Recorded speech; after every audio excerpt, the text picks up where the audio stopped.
창세기 백문백답 하나님의 아들들과 사람의 딸들의 결혼 제4부 네피림. 여러분의 구독, 좋아요, 알림, 댓글은 이 사역에 큰 힘이 됩니다. 안녕하세요, 김홍석입니다. 오늘은 네피림에 대해서 살펴보겠습니다. 본문 말씀은 창세기 6장 1절로 4절 말씀입니다. 사람이 땅 위에 번성하기 시작할 때 그들에게서 딸들이 나니 하나님의 아들들이 사람의 딸들의 아름다움을 보고 자기들이 좋아하는 모든 여자를 아내로 삼는지라. 여호와께서 이르시되 나의 영이 영원히 사람과 함께하지 아니하리니 이는 그들이 육신이 됨이라. 그러나 그들의 날은 120년이 되리라 하시니라. 당시에 땅에는 네피림이 있었고 그 후에도 하나님의 아들들이 사람의 딸들에게로 들어와 자식을 낳았으니 그들은 용사라 고대의 명성이 있는 사람들이었더라. 당시에 그 후에도 이 문구는 연속 배열되어 있고 하나의 사건이라고 말씀하는 때를 나타내는 부사구입니다. 당시에 그 후에도 직역하면 뭐뭐할 그 당시와 또한 그 이후에도 이런 뜻입니다. 그렇다면 여기서 그 당시와 그 이후는 어느 시점을 의미하는 것일까요? 이는 앞뒤 문맥을 보면 뭐뭐할 당시 또한 그 이후에도를 대입해 보면 그 당시는 제3절 말씀을 선포하시던 당시. 3절 말씀이 뭡니까? 여호와께서 이르시되 이는 그들이 육신이 됨이라. 그러나 그들이 날은 120년이 되리라고 하는 이 말씀을 선포하시던 그때, 또 그 이후에도는 멸망유예 기간, 그들의 날은 120년이 되리라 했던 이 멸망유예 기간, 이 이후에도 이라고 하는 말씀이 여기 이 동안에 해당이 된다고 봅니다. 당시의 땅에는 네피림이 있었고 그 후에도 네피림은 떨어지다, 추락하다라는 의미를 가진 나팔에서 유래했다는 점에서 보면 하나님께 범죄하고 하나님으로부터 추방당해서 하늘에서 떨어진 천상의 존재와 사람의 딸들 사이에 태어난 자를 가리킨다라고 추정합니다. 호퍼만이나 델리치 같은 학자들은 이렇게 주석을 합니다.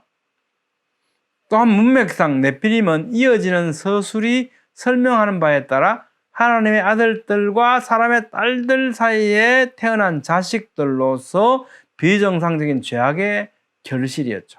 이것이 가장 앞에 문맥하고 잘 이어져 오면서 네피림은 바로 하나님의 딸들과 사람의 딸들, 그들에 의해서 태어난 자식들이 바로 네피림으로 설명되고 있다. 이것이 가장 자연스럽죠.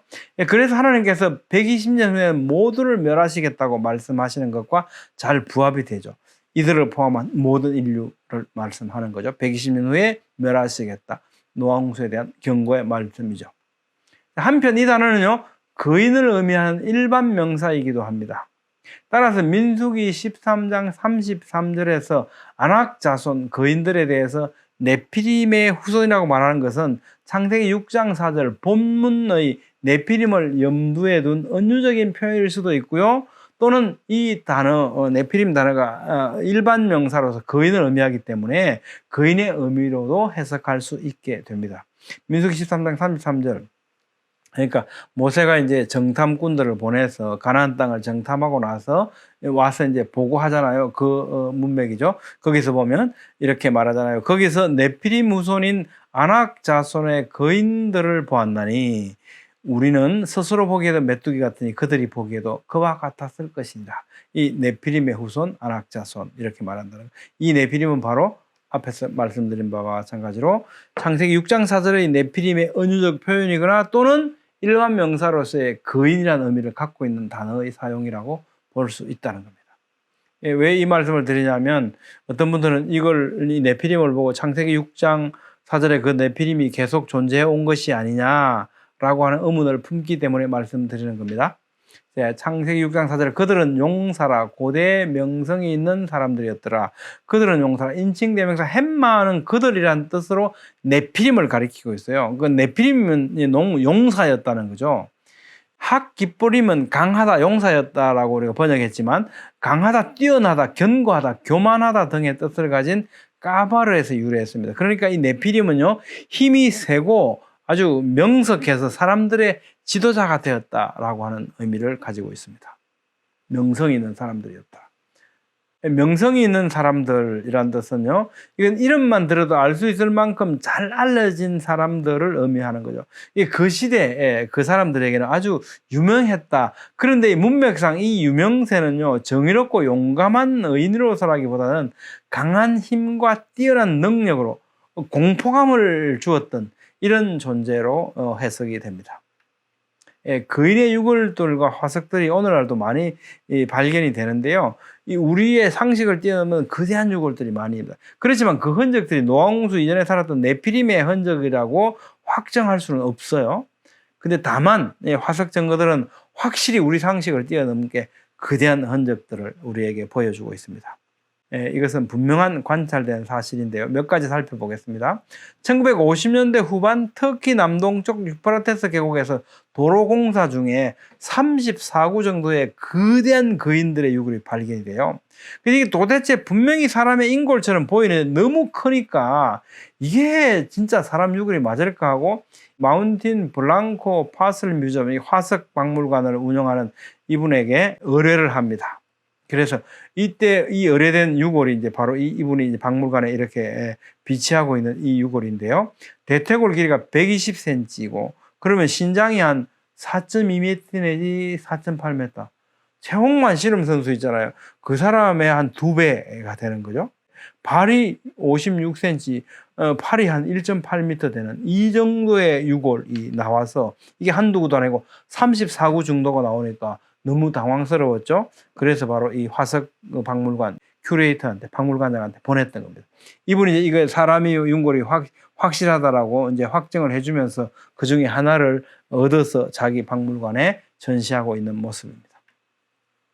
그 다음에 이제 과거 한때 이 땅에는 거인들이 살았다면서 텍사스 글렌로저 팔룩시 강에 48.3cm, 64.8cm 정도의 사람의 거대한 발자국이 나 있다라고 더 캘리포니아 인스티튜트 오브 옴니올로지 여기에 게재된 바가 있습니다.